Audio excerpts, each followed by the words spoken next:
Hello বাঙালি, সবাইকে জানাই শুভ ষষ্ঠী। না না, আজ ষষ্ঠী নয়, আজ সপ্তমী, সেটা জানি।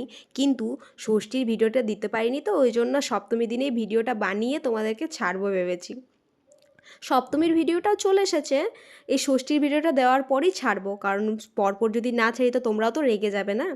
ওই জন্য আমি তাড়াতাড়ি করে বাড়ি থেকে রেডি হয়ে চলে এলাম পুজোর এখানে। এখানে এসে দেখি পুজো শুরু হয়ে গেছে। দিদা তাড়াতাড়ি করে নারকেল নাড়িগুলো বানিয়ে দিদাও চলে এসেছে এইদিকে। আমি দেখিনি প্রথমে ভাবলাম বাড়িতে আছে, আমি সব ভিডিও ক্লিপগুলো নিচ্ছিলাম।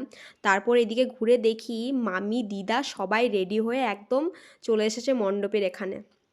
ভাবলাম মণ্ডপের পুজোটা দেখে একটু ঘুরতে বেরোবো, কিন্তু এদিকে মামা বলছে আমার আজ টাইম হবে না, তোরা কালকে যাবি।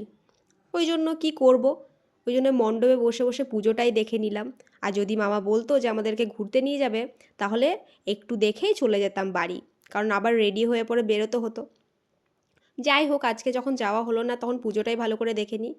এদিকে ঠাকুরমশাইয়ের পুজো প্রায় শেষের দিকে, আর কালকের জন্য সব কিছু রেডি করে নিচ্ছিল, কারণ কালকে সকাল সকাল যেতে হবে 6টার মধ্যেই নদীতে। ওই ভিডিওগুলো তো তোমাদের পরে আসবে, দেখে নিও। মানে যে ঘটটা পাতা হয়েছে আজকে শুধু এই ঘটের পুজোটাই হচ্ছে, আর মা দুর্গার মুখটা বন্ধ ছিল, তো ওইটা আজকে খোলা হলো। ঠাকুরমশাই ভাবছে এ আবার কি করছে রে বাবা।